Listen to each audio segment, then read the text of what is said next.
Sounds right. Does everyone want to go around and introduce themselves? I'm the Descended Angel, Lucia Lee. I am the last king of Gornal. I am Frank Wesker. Next. I'm MJ Grayson. Art of Violence. Oh. Any of the Welsh lads? I am Jason Bishop, the last of a dying breed. Bevan Adui. You cut me off, you son of a bitch. You bastard. Yeah, hashtag straight edge revenge. Might have to start that bit again. Fuck it, we're going with it. We're live, pal. We're live, pal. Oh, what? Can I do that again? No.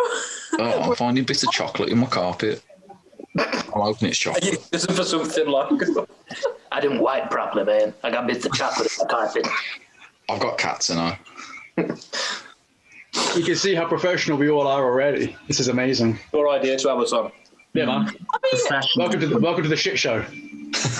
Yeah, basically. So on the Lucia Lee is Over podcast, we have decided that we are going to have friendship groups. We're not just going to do one-on-ones. We're going to have groups of friends. And I would say that these guys are mostly some of the closest people to me in the business. Don't, Mitch, you're my tag partner. You can't do that. Okay. Okay. I'm everyone's tag partner. I'm Cal's tag partner as well. You'd be my tag partner as well, aren't you? Yeah, I've been your tag partner. The only person in this chat I haven't tagged with is Bevan. Yet. Make it happen. Bucket. Yeah, make it happen. It'll happen. I'm a fucking tag whore.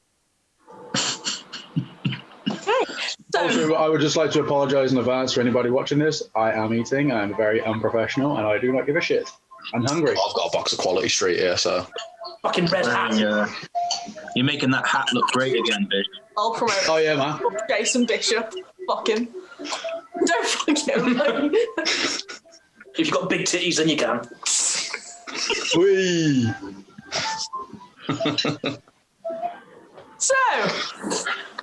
So wrestling? Wrestling. Lads, what I want to know is what your opinion is on BritWres being dead. Do you think that BritWres is completely dead in the water, or do you think that there is a chance of revival? BritWres as a thing is dead, but this is going to be the next era of British wrestling, or whatever that is. It isn't going to be BritWres BritWres 2.0. anymore. Yeah, this is going to be something different. BritWres was a period of time. It's an era in British wrestling. That era has now closed, mainly with the thing of, like, a lot of Ring of Honor, AEW, and WWE specifically doing its NXT UK thing, kind of taking out of that, and a lot of the nonsing and all the other shit that went on, that's killed it as well. So this is now a fresh start, almost, for the next batch of people, be it Gen Z, as it were, compared to the fucked up millennials or the baby boomers or the Gen Xers who just fucking did dirty shit. Yeah. BritWres is dead. British wrestling will come back as something else. Yeah. Just hopefully with less nonsense. Yeah, I don't consider BritWres to be British wrestling. As Bishop said, BritWres was its thing on its own.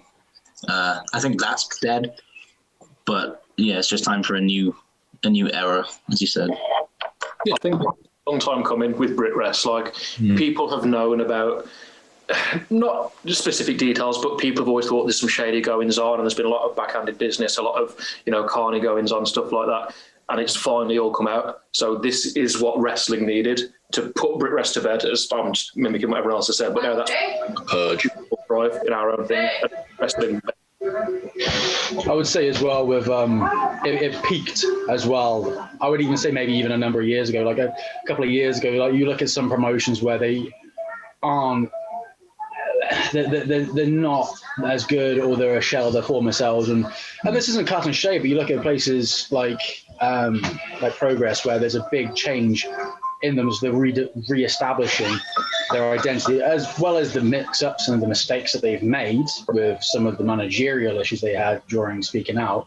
But again, you look at places like Progress, where they had this big peak, and then a lot of those guys who were the backbone of it, who weren't the wrong ends, they've gone on to other things. So they then had to fill in those spaces, and they've had, I would say, a few missteps with a few things and whatever, but trying to find their feet again is essentially kind of like having to build a promotion back up again. And this is the same with a lot of places when a lot of the core members of a roster disappears. No, I agree. I think the Brit Rest peak for me was about 2018. And it was when promotions like Progress were at kind of like their height. But like you said, all their top guys got signed. Yeah. NXT UK comes in, sweeps a lot of them up. They've got gaps to fill. And don't get me wrong, some of the gaps that were filled have been filled by really good guys, but some of them have kind of been maybe pushed in a little quicker than they should have. And it's also like how they're getting booked as well. It's like, we've got to make really quick decisions about changes, about there being different people on board. What can we do to try and fill these spaces as quickly and as best we can? And then sometimes it just leads to stuff not being as polished because it's not as really developed the same way. Definitely. Yeah, definitely. Like, I mean, on my first podcast, I basically, 2 of my guests have said that they've completely retired now after everything that's sort of come out this year, and they've got their own lives and stuff going on. What are you guys looking for promotions to come back to? Are you guys happy to come back? Yeah. If so, what are the conditions you want there? Well, I don't want carny-ass promotions taking advantage of up-and-coming wrestlers anymore. Because it's happened to me, and I've seen it happen to people after me, and it's bullshit, if I'm honest. There's tiny carny promotions that'll go, oh, he's fresh, he's green, we'll get him in, we won't pay him, and, you know, we'll run him through the ringer for fuck all and call it experience. Yeah. Don't want to get paid in exposure or experience. Yeah, I've got bills to pay. Exposure don't pay bills. Exactly. And it's like, if you just want to play promoter, then fair enough. But sorry, there's not really a space for that in my opinion anymore. Like, there is no playing promoter. You either are or you are not. And if you are a promoter, then you do the job of promoting. Don't rely on the talent to sell tickets physically. It's no pay to play, and pay your boys because at the end of the day they are the ones making you the money. And if you I'm happy to promote a show I'm on. Yeah, exactly. I'm happy to promote a show I'm on, but it shouldn't be down to me to promote that show. The title's in your name, promoter. You do the promoting. I'm there because you've booked me because you think my name on the poster will shift X amount of tickets. I mean, probably won't with it being my name, but you're a promoter. I'll happily share Facebook stuff. I'll happily promote a show, but it shouldn't be the sole purpose of the workers to promote it. And I've had promoters turn around and say that you're not getting booked because you're not sharing stuff. You're not getting booked because, you know, you're not getting the show out there. Blah, I'm losing money because of it. Well, that's your problem. Promote your show better. Exactly. Yeah, on spot, you can sell 10 tickets, that kind of thing. Yeah. Yeah, pay to play, pretty much. Yeah, literally pay to play. You, Mitch, you, Bevan, like me as well. I don't know if you've been in anything before, Wesker, as we'll be referring to, but band-wise. But like, there's a lot of that same sort of bullshit in music industry at low levels where if you want to be on this support show, like the support slot or whatever, we can get you a slot if you sell 20 tickets. Yeah, it's the same with like wrestling as well, or it's exactly doing it for free because they can't afford to pay people because they can't promote, and those are the people that shouldn't be running shows because they're always the worst, and they always book the worst people as well. Because the worst people work for free. Exactly. And then they just have a bad show. They don't draw any money. They don't get any return business. They never have any money to pay anybody better. So it's a continuing vicious cycle because they don't get the capital in the first place to put it down. You've got to run a risk of running a loss if you don't promote properly, but you've got to get the money up front to be able to cover all your overheads and do it. And just so many places just don't do that because they want to play promoter. They're not a businessman. Being a promoter is still a business. They'll cut corners wherever they can. So it's literally, it's got to be a business now. It's got to be run like a business, and a lot of places do this. But the problem is with business, you pay peanuts, you get monkeys. Yeah. You pay for free workers, you get shit workers. And again, not always the case. It's a generalization, but it happens. But wrestling has to be a business now. People have got to be held accountable. You do a shit job, you get sacked. It's a classic saying, isn't it? Like, if you're good at something, you don't do it for free. Don't do it for free. The people that keep taking these bookings for no money it's hurting everyone else. You know, if everyone stopped doing that, everyone would benefit. Because it undermines your own worth as well. You shouldn't be working for free. I don't care how shit you are or how unready you are.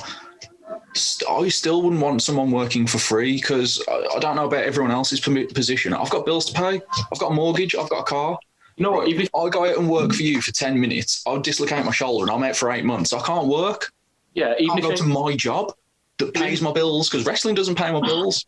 And if you injure yourself, it's not worth it. I think following on from what you said earlier as well, Mitch, with a lot of these like small carny promotions, there's something that's drilled into mainly newer guys and younger guys that you should only work for that promotion and that is your home. Where else? And that mindset needs to change. That needs to go. Going back, like the more places you can work, even if it isn't the same locality as your home promotion, the more people are going to see you, the more people are going to come to that home promotion to want to see you there. Yeah. Luckily, like if someone has that passion, though, they'll want to know everything they can about the business, and they'll want to know everything they can about the sport and the technicality of it. And you only learn that by going everywhere you can. Exactly. If you're in the same promotion, wrestling the exact same people every single month, you are not going to get any better. Of course. I think I'll attest to that. And like following on from that a little bit as well, from what you both said, excuse me, it's burping. But like, obviously you don't want to just work in one place only. Like you don't want that situation where you get those either trainers or promoters who are like, you cannot go anywhere else. Like there's going to be certain exceptions where like if you work for a certain company, then it might be off the table to work for another one just because of the proximity to another one. And you got to respect that because if there is... If it's a territorial issue, fair enough. Yeah. There's also an element of like, you don't want a too similar roster as well. So you look at some places who do work close to each other, they are going to want differences in rosters, but that's a slight tangent. But again, following on from like work in other places, you also like is ingrained in some cases where it's like working as much as possible is the best thing to do. But it's not always a thing. It's like if you end up, and that's why these sort of carny promotions take advantage as well, because you're told to go out and get as much experience as possible working other shows. You end up undercutting yourself, working for free on other shit ass carny promotions. And you shouldn't be working them in the first place because they shouldn't exist, but you do it and then you keep them alive, and then you just fall into this vicious cycle of undermining your own worth, second guessing yourself, and then you're not really going to be getting any better because you work in those sort of places where there is no talent pool. It's just, no one's going to push you. It's a cesspool, not a talent pool, and then you're stuck. And then you like I've learned that myself from being a regular at a few places where I've just decided that like kind of speaking out, kind of like force my hand a little bit with a few places, but it's not really going to force my hand. It's just like I was kind of on the edge about it, and then be like, you know what? Don't need that place anyway. I'm kind of glad it happened. Not in as many ways to say it, but it's just like, yeah, you know what? I don't need that place. And then that's also made me realize I don't need a few other places because it's just they're not benefiting me. So, and I think that's the thing. You got to be picky to a degree, but you can't just accept anything. You can't just accept the fucking handshake covenant shit. Yeah, I think it's kind of realizing which promotions are going to actually be beneficial for you in the long run now. And sitting in a promotion where I'm wrestling the same three guys literally every 2 weeks for 2 years straight, you don't learn anything. No. You don't. And there's no one there to push you. Yeah, you'll plateau when you get to that plateau really quick. Yeah, it's a good thing that we have at Exist Pro Wrestling. Cheeky plug. We have our academy, All Style Pro Wrestling, and we have it like a goal to reach when we're training. Is one of the goals. Obviously, one of the first goals is to have a match, get on a show, etc., etc., etc. But one of our top goals is to get to a point where we're given the okay to go and approach other promotions. So it's a nice goal-orientated system we have. So not only do we get encouraged to do it when we're at the level that we're ready to do it, but all before that, we've got all of that time to work with our fellow trainees and build up rapport, build up a family. You know? So it's a nice mixture of both where we are. I can get on board when there's a clear-cut goal. It's when you keep getting told the goal's there. You go, yeah, give it 2 weeks. Yeah, give it a month. And months go past. It's those and you see the guys in the same position. Yeah, definitely. And then you look around and you realise no one's hit that goal and everyone's in the same spot. Those no brass one's rings. going to get there. Yeah, Just literally grabbing brass rings. Vince McMahon's sort of ideology. It's like when I first came in, I paid so much money for like 8 weeks of training, then I had to sell 10 tickets to get on this show. And then it's like, oh yeah, you'll be on main shows, and yeah, then you'll get straight to WWE, and it's like, no, I've got this import for you. Exactly. It's just taking it back. This is the thing which has become very apparent recently. Everyone wants to be Vince McMahon. Like, no one here. I don't just mean like in this podcast. I mean, no one in British wrestling is Vince McMahon. Yeah. No. We don't have Everyone wants to be Vince McMahon, but everyone prefers Triple H's booking. Yeah. Exactly. No matter how many camel coats you buy, you're not Vince McMahon. That's strutting. Oh. So following on from that, we've all experienced recently, like this month exactly, with a promoter that sort of promised us all the world. Then we all saw how that ended. What do we all think about going forward?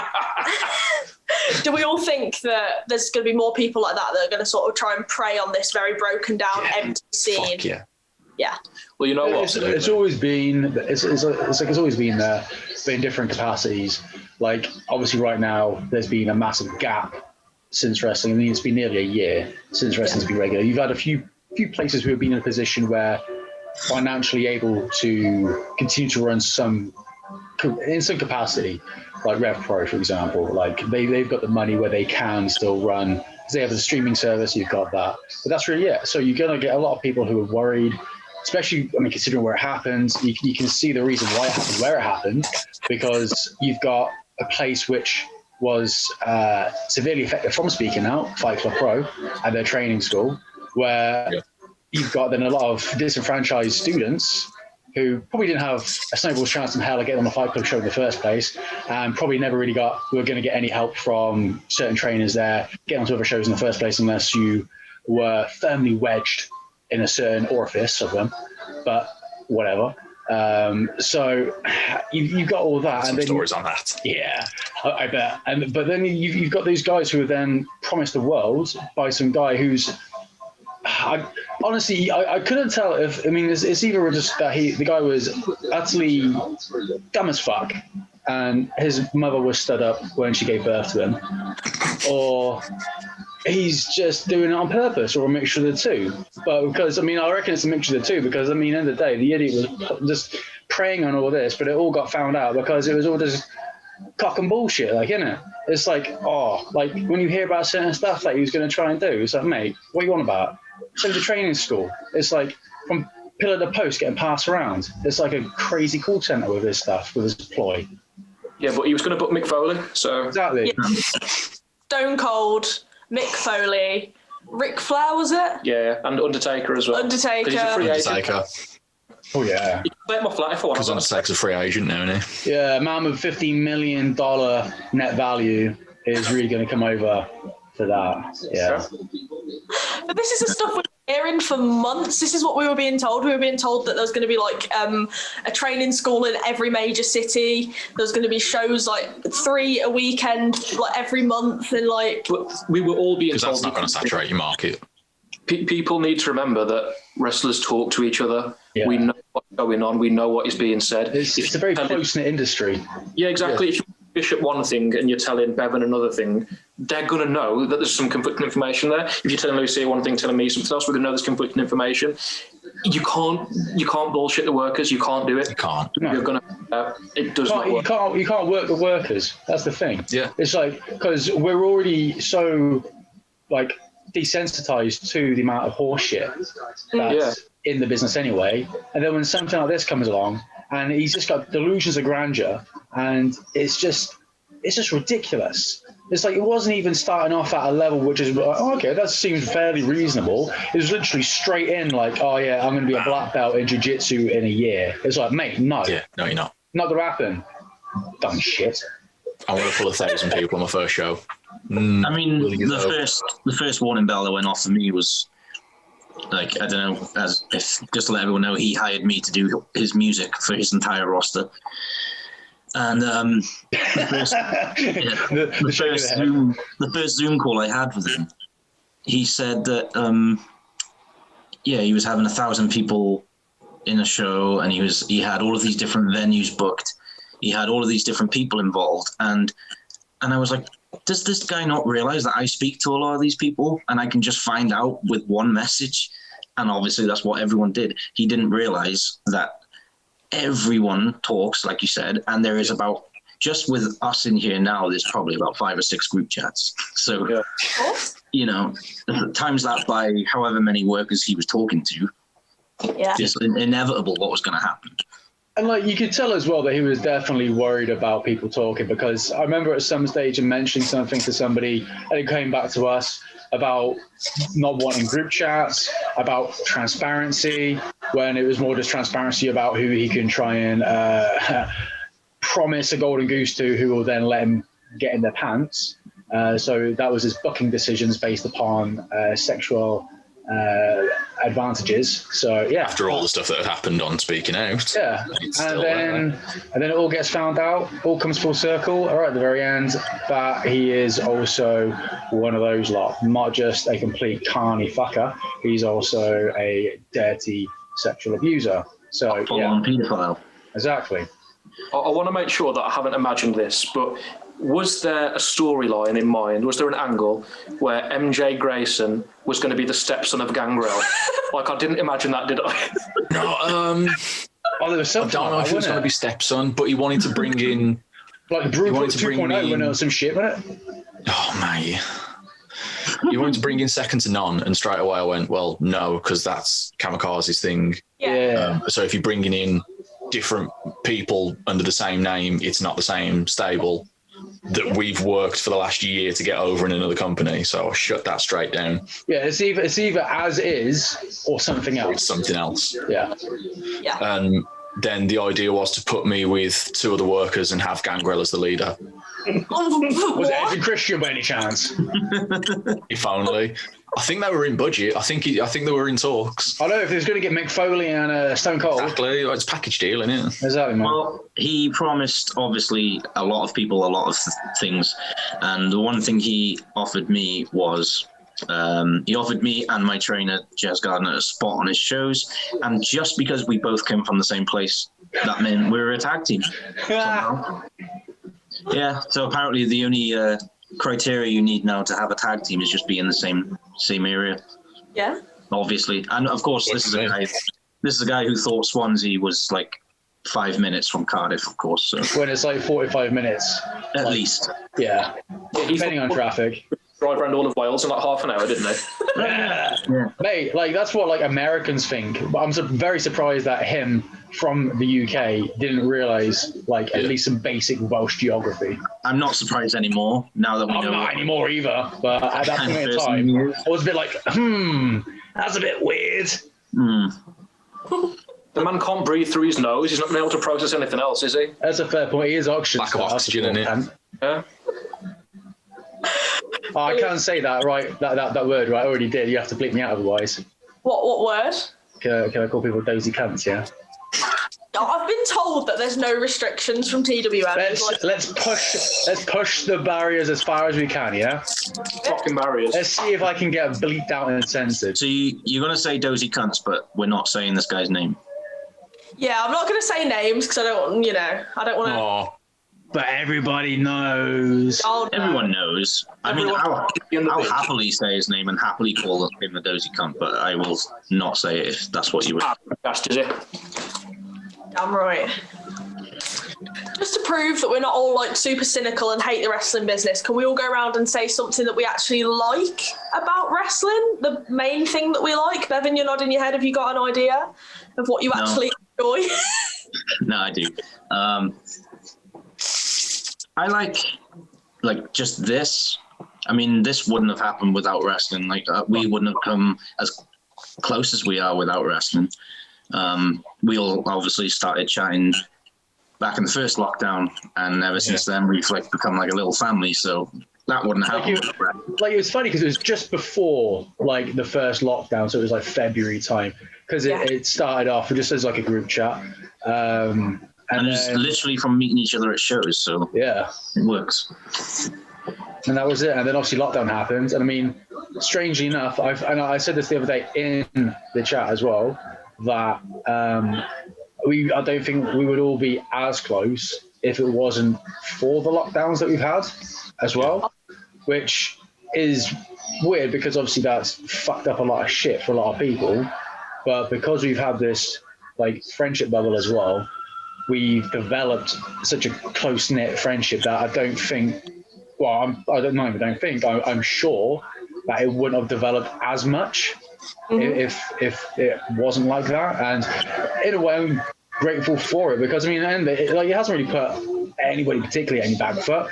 But we've got something out of it. Like, I think a lot of people are like, oh, I've developed all these new skills, blah blah blah blah blah. I've got in really good fucking shape, and I'm just like, oh, I put on 2 stone, but I've got some sound as fuck friends. Like, man, definitely. Although 2 stone isn't always fat though, it is some muscle. But my cardio is gone. Get Gore's picture out. Yeah, Bish, what's your Instagram handle? It is Angry Ex Bishop. Okay, if everyone can go to that and look at his Pringle picture. There's we'll count about here and then just Bish flexing. And then this man tries First Trap Thursdays. I just want people to remember that. He's massive. He's absolutely. It was because I was in a very good position with good lighting, and I'll leave it as that. If anybody else wants to maybe see it, maybe have a gander. Yeah, crack on. And you can subscribe to the Angry Ex Bishop OnlyFans coming soon trademark. One day maybe. Only Pringles cans. Yeah. Pringles. Different Pringles. phallic shaped items covering a small phallic shaped item. Fans. What's that? Anyone up for a calendar? Could do. Can I wear my cowboy hat? No. Never said he was going to wear it on his head. Which one? Yeah. What do you like about wrestling? Oh, what do I like about? Yeah, I think it's the same. It's a camaraderie. It's this it's the brotherhood. It's like Sons of Anarchy. Oh man. That's funny. That's funny in 2 ways. Yeah. It's funny for one way that nobody knows, and it's funny for another way that nobody knows. It's the problem with group chat calls, man. We've got inside jokes. Oh yeah. What's going on, brother? Favorite TV show. It's not our favourite TV show. We all really like Jackson, the main character. That's not cool. I've never watched it, so I agree. Oh wow. You've never watched Sons of Anarchy? I've seen like 2 episodes and then I stopped watching it and couldn't get back into it. It's really good. The last season, I will say, is a little bit rushed, but otherwise, I do hear good everything things. else is really good. First season. Never got around to watching it. Yeah, wrestling's definitely like Sons of Anarchy. 100%. Definitely like a motorcycle club. I'd say wrestling is more like American Horror Story. It's more like Sometimes. most of the time. Chris Hansen. You have a seat right. Sometimes it's good, sometimes it's shit. Why don't you have a seat over there? Just take a seat. What do I like about wrestling? I don't know. What do I like about wrestling? I like. Well, no. Just again, like the family and camaraderie of it with the people that I like. Unfortunately, there's a lot of shit you gotta get through, and then there's just a lot of just pleasantries. Not necessarily people you dislike, but there's just a lot of getting on, because it's the same with any kind of workplace as well. But Yeah. I mean, you do get to see, like, if you do form like a good friendship with some people, then it's nice to see people who you don't see all the time, and just to have that as well, because it becomes a big part of your life if you're doing it regularly. That's the thing. So it's a hobby, but it's very much a big hobby when you're traveling around and going on shows, or even just helping out on shows. Is you gotta, like, as well as a job, you gotta enjoy it, because it's not a job per se really, and it has the potential to be, but for 99% of people, it won't be something that will be a quote unquote job, and you got to be able to enjoy it. That's the thing. So, but I don't know, like, when it comes to actually like doing matches and being on shows, the thing I enjoy the most is just when things work and it all just clicks. So, and then you just get massive enjoyment and a sense of fulfillment when something you've done has had a really good reaction. Like, it doesn't have to be something fancy. It's just you've given the crowd a really good match, or they've had a really good reaction to it, or something that you've wanted to do, or like just a maneuver or a spot or whatever has worked really well, and you're like, yes, that had the reaction I wanted. And then it just gives you that sense of accomplishment as well. It's something where it's hard to sometimes judge your development with wrestling because you work in front of the same people a lot of the time, or the first time, and maybe not for a long time in between. So when something works, it just gives a really good feeling. Yeah. Definitely, because like as much as we do rag on the business, like one thing that does really keep us going is obviously the fans that we get on with. There's some great fans out there. Like I've met so many through lockdown. Like after speaking out, I had so many new people that discovered me, and obviously on Twitter, like I've met so many people through it, and I've met so many amazing fans that still have that passion for the business. And it just reminds you to put all the shit to one side, because the brotherhood that we have is a very double-edged sword. Because there are groups of friends that will use that friendship to sort of get each other bookings and like shit on a lot of people, and that happens. Like it happens. It's happened to me. It's happened to me like several times, where I know situations where I've been in and I've been etched out just because of group mentality. So yeah, definitely. If like we're saying that, like with groups of friends and stuff where people don't get on and they'll shit each other. This kind of goes back to what was said about Carney Promotions as well. Yeah. If I stayed where I was originally, and if MJ Grayson stayed where he was, there is no way we should have ever spoken to each other. We were meant to hate each other. Like, not even a little bit. Yeah, like we really weren't meant to get on at all. It's crazy. So when you find, like 90% of wrestlers that you meet, or people in the industry, they'll just be acquainted. When you do find people you connect with, it's incredible, isn't it? Yeah, because there's so few and far between. As well. Because there's so many like few and far between that you actually have like a genuine connection with. Because like you said, there's so many which are just acquaintances, and they're just like sound whatever, and half, and it's not to say that they're untrustworthy, but because you just don't get to develop that sort of friendship with them or develop that level of trust with them because you just don't see them so often, whatever. You don't feel like you can open up or really trust them, because why would you? And it's not to say that they're not good people, just don't know that they're good people. Yeah. And why should you blindly trust somebody? But there's a level of trust you give to a person to take care of you in a ring if you're working with them. But outside of that physical trust and respect, like emotional and behavioral and friendship-wise trust, you've got to earn that. You can't just take that for granted. The thing is as well, it's developing a friendship circle with people that you don't just see at shows. Yeah. That's again, there's very, very few people outside of this chat who I will talk to outside of a show.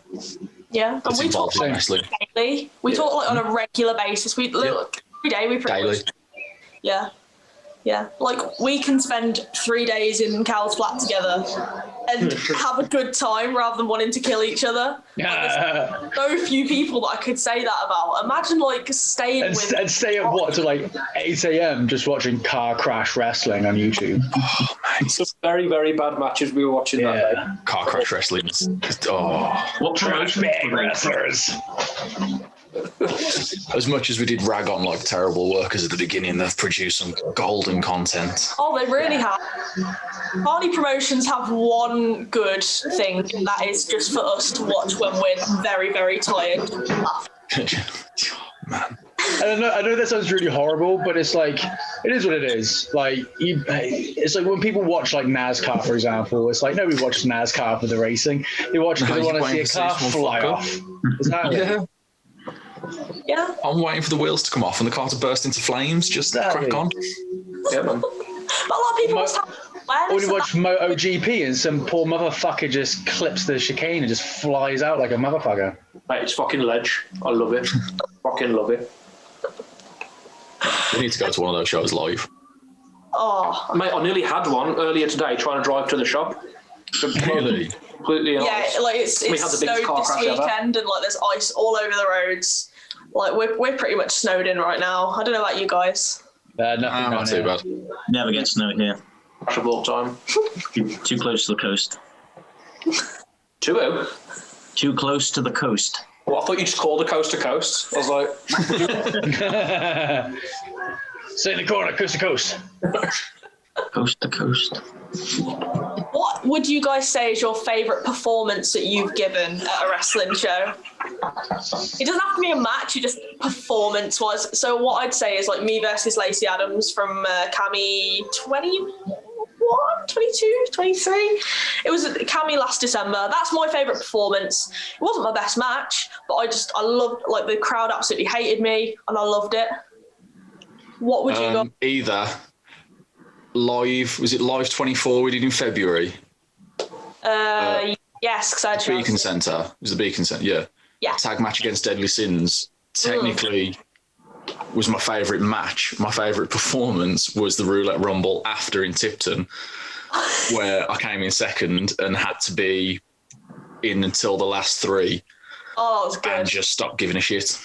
That was Scary. Hold on, was that the one, like, Kamikaze Kid got his face busted open on that show, didn't he? That we were in an 8-man tag earlier in the night, and that was the one me and Bishop came out leathered in the corner. Yeah, I was recording. Stitches in the back of his head. Was that the one me and Bish went up to? Yeah.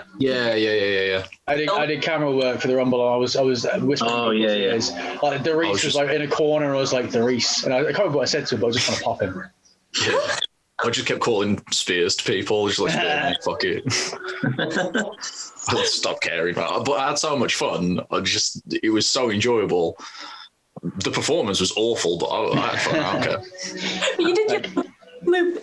Yeah, that's getting gift. I love that video. I would probably say for me, I mean, because I don't know, I've been wrestling for quite a while. There's probably plenty of matches that I've forgotten I've had. But because the ones that I can think of are the ones that I have recorded that I feel watching it back, I had a good performance. Again, now two.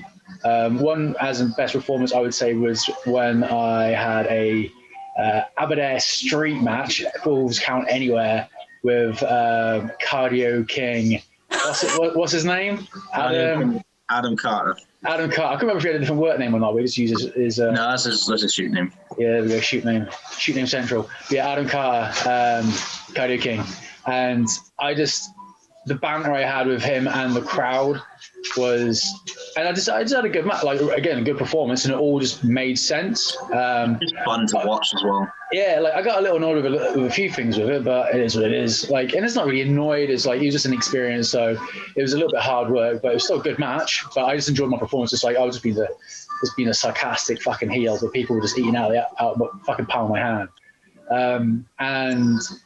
But if you want to say, maybe talk about like best match that I think I've had, and this would be, and I'm still critical of it because it should have been better for what it was in my opinion. But it was a match I had against Cara Noir about a year and a half ago. Where was that, Bish? That was both. Well, actually, the first match was at Vertigo, which is a close association to Exist, and then the Cara Noir match was directly with Exist Pro Wrestling in the main event. Oh shit! What coincidence? I didn't know that. Pro Wrestling. It was a very, very grateful opportunity that I was given to have a match with him in the main event. It was a lovely match. Great match. Good match, to be fair. Yeah. That one was very daunting. It was one of those weird days where, because it was a little bit short notice, because it was literally the night before, I got a message saying, do you want to come down and be a triple threat? Because the other guy is a little bit beaten up, and we need just like an extra body to carry the match through. And I was like, yeah, that's fine. And I got there, and then it's like, yeah, it's just it's a singles match, you and Cara in the main event for 25 minutes. And I was like, oh shit. And then a little bit anxious, and I definitely didn't have the best day in the office, I would say. And then watching the match back, and I was like, well, if I was on, like, had my head in the game properly, and again, I know it sounds kind of like big-headed or egotistical, but I would have put that match up there with probably, and it's probably just Cara just dragging me through it because he's fantastic. But I would have put that up there with any like top match in any top promotion, I would say. I'd probably just get a bunch of the top boys, the gatekeepers of the main event mafia in Brit Rest. Just completely blackballing me for saying that, but whatever. I've already apparently been buried, it feels like, so whatever. Fuck it. That match was great. Like, we've all seen it. We've watched it like a few times now, and it was a great match, genuinely. Like, Thank you. it wasn't just Cara either. Like, obviously, Cara's a phenomenal worker. He can, like, have a good match with a broom. But obviously, like, you can tell when someone's, like, being carried through a match compared to, like, when there's two great individuals working together to put a great match on. And that's exactly what it was. It was really, really great. Thank you. No problem, man. Kind words. Favorite performance? I would say my favorite performance, looking like from an outside, like a match, if you will, was my last match at Exist with the Flying Grayson. Not that Grayson. A different, for, I think it was like a semi-mate, I can't remember, but we'd built that match up over like 2 years, basically, because we'd had like a really long rivalry. We did like a sick vignette / promo for it, like filmed interviews. It was proper top production. We really just put a lot of thought into building that matchup, and I think we went like 20-25 minutes, and everything went, just when you're in a match and everything just goes exactly how you want it to, that's what happened. And so that's probably my favorite match. Most enjoyable experience, I would probably say, was, as you said, it's sometimes the smallest. I was working for Virgo Pro, and they were doing like this private birthday party for like a load of 7 and 8 year old kids. So the pressure was off. We could do whatever we wanted, and literally, again, me and the Flying Grayson, we went out and we had like a 6 to 8 minute match all on the fly because there was no pressure. We were just like, screw it, let's just go out there and have fun. And that was probably some of the most fun I've ever had, was working in front of a load of 8 year old kids who, they're not going to shout you fucked up if you botch an insecurity. They're not going to point out every little thing that you're doing wrong. And that's why it's fun, because they don't care. They just want to be entertained. Nice. One thing, sorry to interrupt, but I hate so much, sorry bro, but I just hate so much when, like, say, if something messes up and you miss, and then people are just like, oh, you fucked up. It's like, well, it just didn't hit and I didn't sell it. It's fine. Like, in a real fight, how many punches connect in UFC or boxing or whatever? Like, how many actual, like, damaging blows do you take in a legit, like, MMA fight? Yeah, significant strikes. That was the word I was looking for. Thank you very much there, Grayson. But, it's like, in reality, you're going to miss with a bunch of stuff. You've got jabs, like distancing checks and stuff like that, and then you go for something, somebody ducks out of the way. But then in pro wrestling, it's like, everything has to connect clean, otherwise you fucked up. It's like, well, maybe you was actually not supposed to hit in the first place, you fucking dozy cunt. Exactly. Wesker, would you like to go ahead and talk about your favourite performance of yours? You may have the speaking stick. To be fair, the back of dome, I ain't happy. Same.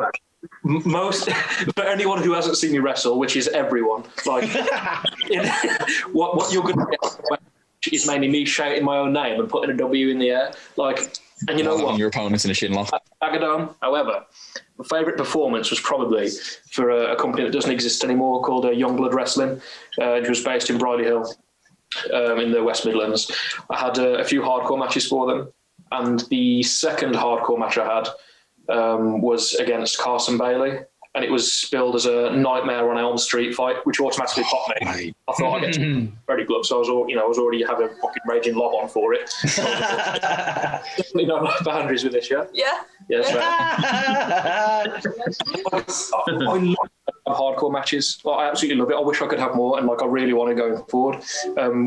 Any ideas that we put forward, like, we were both on board with them. We're just like, fucking mad cunts, innit? It's like, I'm a massive mark. I thought, oh, let's come out like the Sandmans from there, smashing cans off my head until I'm bleeding. I'm like, I'm so cool. And it's from the few times I get to work face as well. So that was a really enjoyable match. And Carson Bailey is a great person to work with. Nice. Very, very underrated work. I can also attest to that as well. Yeah. I would like to have more hardcore street fights. Same. Yes. Same. Like, I haven't had one even yet. with like my sort of style of wrestling per se, still, I mean, like, I'm like a grappler but brawler at the same time, sort of thing. So I mean, I don't care. Like, I'll just hit you with a fucking stick, whatever. Right, until you've seen Timothy Thatcher in that fucking Fight Club Project Mayhem Death House match that they did, and everyone's in like the cut t-shirts and jeans and knee pads and everything because there's light tubes and thumbtacks and tables. Timothy Thatcher still stood there in trunks and boots and no knee pads and no top because he's a mad fuck. What a mad cunt. I really hope Or a bit like, if someone's booking me for a match, you are not going to get a 45-minute chain wrestling match. You ain't going to get that. And I don't think anyone would want to book me for that. But Snap name, chin lock, shout your own name. Yeah, exactly. That's for the family shows, mate. If you're putting me like in a different show, there isn't a spot in a hardcore match or death match that I won't do. Like, I want every promoter listening to this to remember this. If there's a spot that you're worried about people taking, I ain't scared. I ain't fucking scared. There's a certain promotion that does a lot of hardcore and death matches, so I heard from sort of Liverpool way, that might be interested in a man cunt like Frank Wesker. Big Daddy W. That way round, not that way, that way. That's West Side. Oh, fucking Mr. Spock or some shit like that. That's that, you knob. Oh. That's that. Live long and prosper. Yeah, dickhead. Rather than favourite match. Like, as I touched earlier, I'm a massive mark, and I was wrestling in Leicester for a charity event for Mind the Slap, and I already bill myself as fake Diesel. Like, oh, I get it now. I get it. That's where the Kevin Nash thing comes in. I came out. I still had my long hair at the time. I was wearing like my leather trousers, I had my singlet and everything. And as I was walking through the curtain, some guy in the crowd went, "Fuck me, is that Diesel?" And that is the happiest I've ever been in my life. And also on the same show, I got to give Sam Best his first ever powerbomb, which was quite a nice. You're welcome, lads. Like, it was for Corbin, that one. But I love the fact that you're like about 1.5 foot shorter than Diesel as well. And somebody's like, "Shit me, is that Diesel?" It's like, no, it is not fucking Diesel. Midget Diesel. Was a fucking 10 inches shorter and fucking only ate cakes for breakfast. Yeah. I got to admit, one of my favourite moments has been the Rumble we did at Baggers last year. This year. Oh, I'm gutted. January. When we were finally actually announced as a tag team, me and Wesker. Oh. We were teaming up in that Rumble, and I spent most of it on my back, under the bottom rope, on the apron. As you get chucked over, I'm propping you up on my feet, yelling, "I'll never let go." Yeah. It's good time. I just have so much more fun when I stop giving a shit. Yeah. You have to enjoy Rumble's about that, man. Yeah, man. That's the secret, I think. Like, obviously, there are times when you need to be serious and you need to have your head in the game. But most, like, when it comes down to it, we are a bunch of man-children rolling around in our underwear. We shouldn't. People shouldn't take this as serious as they do. And that's a guy in my 30s who puts on tiny pants and pretends to wrestle people. Exactly. It's people are just way too serious. Shall I? Like, even though, like, again, I would say, like, my style of wrestling is more on the sort of the more serious sort of side of stuff, but it's having that self-awareness of, like, this isn't real. Like, this is still, like, this is a performance and ultimately to entertain people. And, like, if something isn't working in what you plan, you've got to enjoy it, and you've got to make them enjoy it as well. But then you get an enjoyment out of making people have fun or have a reaction as well. So you can't take it super seriously. Like I have a relatively serious style, but it's about interjecting just those elements at the right time when you feel it's needed. It's like, again, it's going back to the reason why I said that hardcore match I had with Adam is one of my best performances. Is there was one specific fuck up that I remember where we were doing like a chair in the corner spot, you know, where you wedge the chair in between the ropes, and it just wasn't going in, and I was just like, fucking get in, fuck it, because it just kept falling out. And I finally got in there, and everybody's fucking cheering, and then I just do a fucking curtsy and start fucking just clapping my hands to them all and fucking curtsy, and then that just fucking pops them like mad. And then another one, again, it just fucking toot my own fucking horn, but I twatted him with one of those wet signs, and you know how fucking flimsy they are in the first place. It shattered into fucking pieces. And they were like, like, one more time. So I fucking twat him again. And they're like, one more time. And then I was like, fucking pull it back, just drop it, fucking give everybody the fucking bird, and then, massive reaction. And again, I know it sounds like really egotistical because I'm fucking tooting my own horn again, but I don't give a fuck. I thought it was really good. I love how shit lines up with that as well, because when he did the chair in the corner spot as well, and he got it in first time, and everyone lost their shit. Yeah, he could do it first time, and you couldn't. Exactly. And just little things like that, just like little like random like universal alignments, and it's just like that wasn't intentional, but a fuck up It worked. and leading into a big works. fucking payoff, just Yeah. completely accidentally. So, and that's where you got to have fun with stuff. You just gotta play off what's happening, and that's how you have the best fun. One of the biggest pops I've ever had, it wasn't for anything I did in the ring whatsoever. It was before the match even began. I'd come to the ring, I'd made my entrance, music went down. You know, there's that awkward 5 to 6 seconds between music starting and stopping between. Yeah. So it was in that time, and I was just doing my thing, and someone in the crowd went, "Where's your handbag at?" So me, like Bish said, I've got like a really super serious style, like a more legit style, if you will, brought in, all that kind of thing. So I was trying to stay in character and not lose it. And for some reason, it was a family show too, and I shouldn't have done it. But for some reason in my head, that head and mouth filter didn't work, and I just blurted out, "I left it at your mother's last night."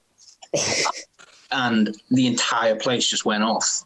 And I was like, uh-oh. See, that's great, because I feel like that sort of stuff is perfectly reasonable, because a kid isn't going to get it because you haven't used any kind of shit fuck cunt bugger. But everyone went nuts. And that's the biggest pop I've ever had in my life. On this, I really hope TWM is not going to be mad at us. Have you got to edit it, or is someone? No, someone else. No. Well, it might be a case of us just having to redo the whole thing, but Oh, but we'll just try and get cancelled. At least I am anyway. Not really, no. but yeah, it's just like just bounce, man, just bounce. Okay, last question. I'm going to abstain from this one because obviously I don't care, but what is your favourite Simpsons episode? Oh my god! Oh, man. Lads, I didn't want to prepare you because I wanted it off the cuff. How long have you got? See, I'm like, those three are definitely more knowledgeable than I am, but I don't know. This kind of thing is going to take some serious thinking. I've only just started watching it again. Like, I started back in season 5 or 6, and I'm up to season 8 now. So I've literally got that pool to choose from. The thing is, we've spent an hour talking about wrestling. Now strap yourself in, because we're going to spend the next 3 hours talking about The Simpsons. Easily. This is where shit gets real now. Now you're asking the difficult questions. Yeah, I'm really struggling. My favourite episode changes every day. Yeah.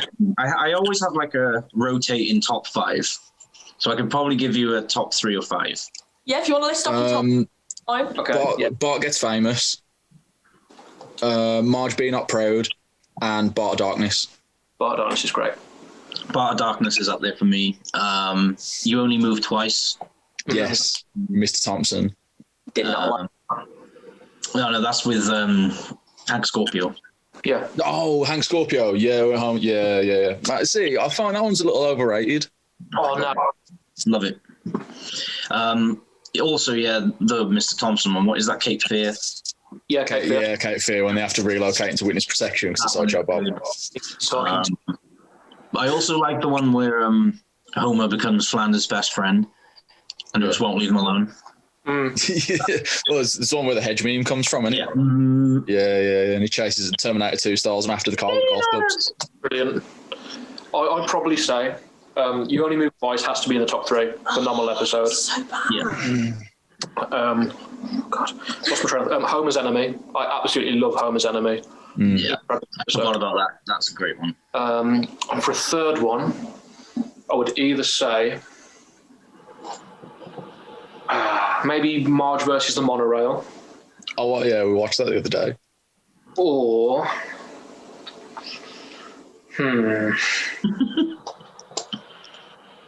oh man, this is so hard.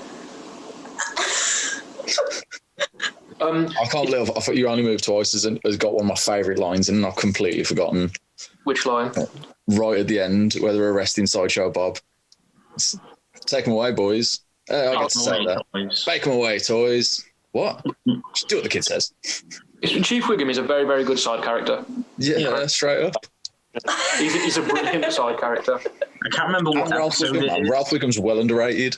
Yeah. I can't remember what episode it is, but Chief Wiggum is at home, and it's when Principal Skinner and Mrs. Crabapple get together, and Chief Wiggum finds out, and he's like, "This is it." And he picks up the phone and he goes, "Sarah, get me Superintendent Chalmers." And then his wife just dials for him. Sarah. Brilliant. So good. Ish, favorite episode? I don't know. I like the one where they go to Itchy and Scratchy Land. That one's fun. Yes. Good episode. That is Cool, good. bro. Weird like that. I could be an action hero. I don't know the names of any of the episodes, but the one with Hank Scorpion's top, and the one with the good Itchy and Scratchy Land, that's good. Because I like the Terminator references and Terminator, mate. There you go. Yeah. Yeah, it'll be either of those two. The Simpsons has got pop culture references that just don't die. Like you can watch them and you can watch them 25 years on and they're brilliant.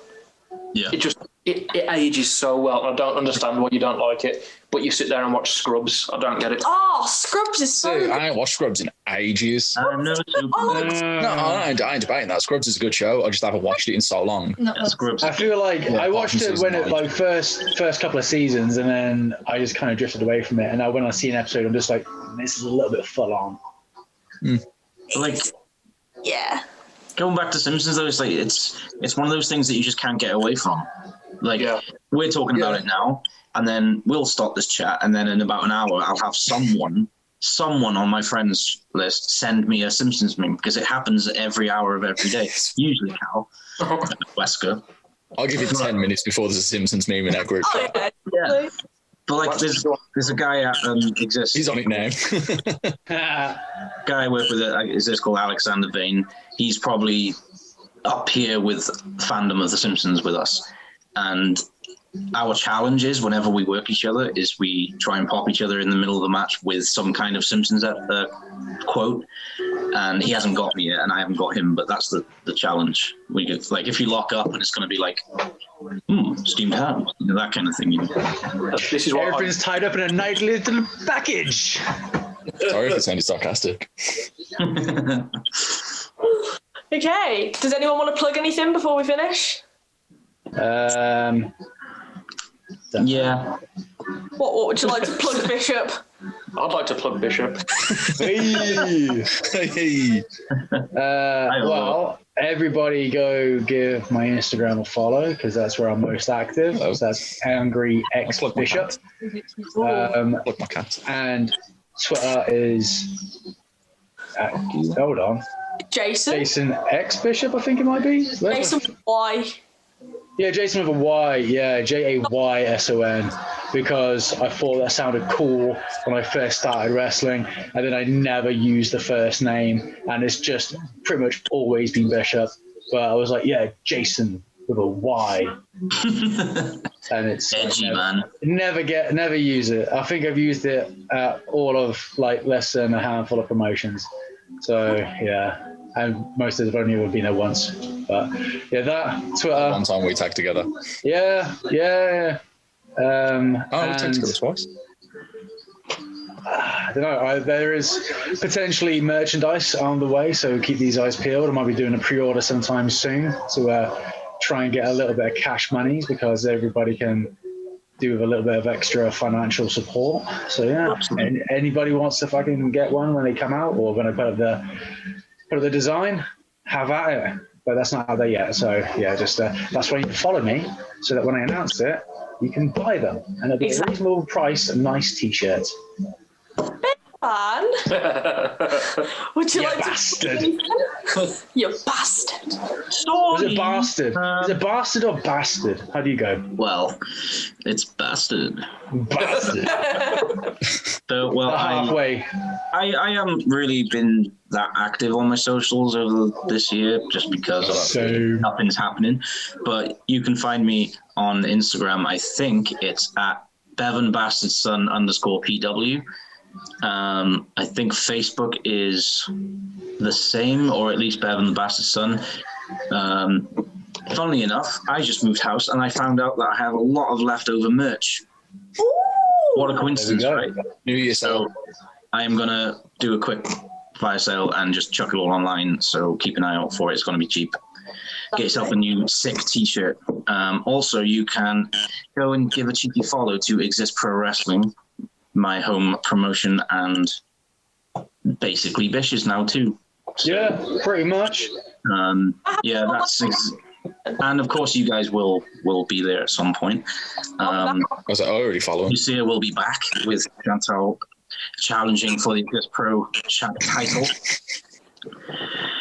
Yeah, that's Exist Pro Wrestling on Facebook and Instagram, I believe. And also our Wrestling Academy, All Style Pro Wrestling Academy.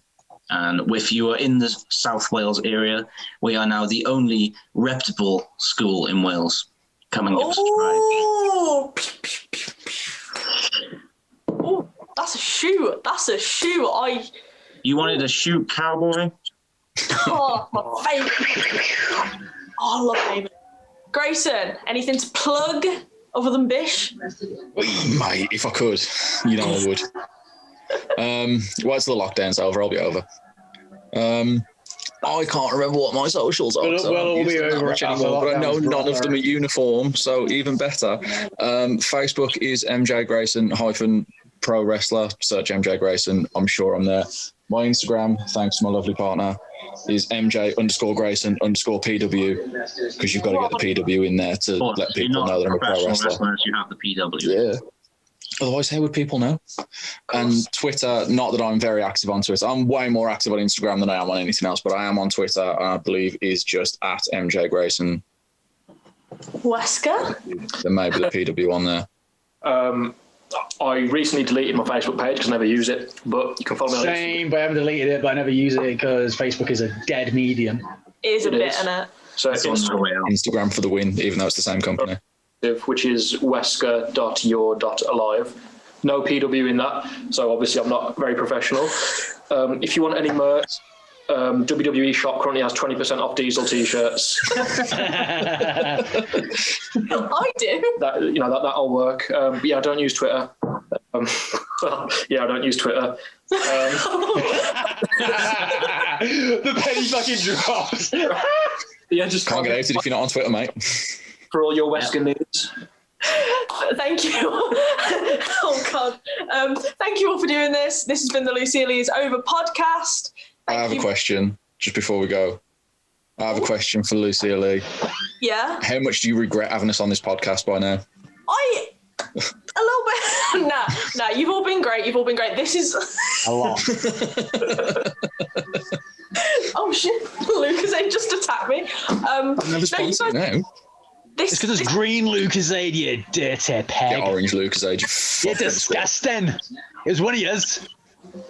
Gonna plug, fucking good Lucozade down, yeah. I'm going to plug this. Can you hold that just in shot? You should have done that for the whole thing. Fuck off. Pink lemonade, that's it. Get fucked. Oh, should we all say our favourite Lucozade flavour just to end the Guarantee podcast? none of us match. So obviously apple blast. Caribbean Crush. Ooh. Orange or original? Orange I can deal with. Original. Nah, original's good. Mate, nah. Caribbean Crush or apple for me. Nice, Bevan. Pandering. Caribbean Crush is nice, but I'll stick with the pink lemonade. Yeah, that's my second favourite. I do like the pink lemonade, yeah. That's not bad. I'm not going to lie, I can't say shit. I haven't tried the pink lemonade. I'll abstain from that one. Try the sugar-free one as well. Yeah, the sugar-free one's actually, in my opinion, nicer than the regular one. I agree. I 100% agree. I love that one. I'll stick with Relentless. See, mate, if you're talking those sorts of drinks, you want to try the raspberry rain drinks, mate. Oh, mate, they're banging. And it's 0 sugar. I tell you what as well, though, when it comes to energy drinks, because I do frequent the States once in a while. I've been to What, you've been to the States? Yeah, man. I recently bought some tickets to go over. COVID has gone so long that you say this. Mate, but if you ever get a chance to try Bang energy drinks, they've got them. They can get them over here. You can, but they're fucking proper expensive. But yeah. In America, there's literally about 50 different flavors. There's just ridiculous selection over there. Whereas over here, you get about 4, but they are peng. That's what kids say, innit? Peng, right? Or is that all? Yeah. Peng.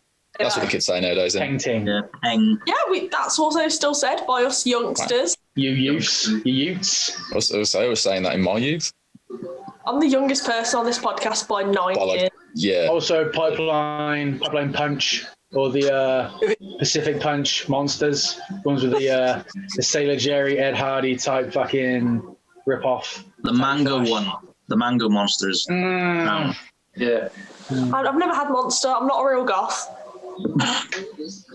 All Kyles at heart, really. Aren't Yeah, everyone's a Kyle at heart. Straight up. Oh, No, well, I prefer Relentless to Monster. It's not a Kyle, though. It's not a mad Kyle drink. I prefer Rockstar to Monster. Oh, Jesus. I do like a cheeky Rockstar every now and again. You know, the guava ones? I do like a cheeky guava Rockstar. The Nice IP. Proper, like, you get your pounds worth, definitely, 100%. You get your pounds. Do you like Any pound?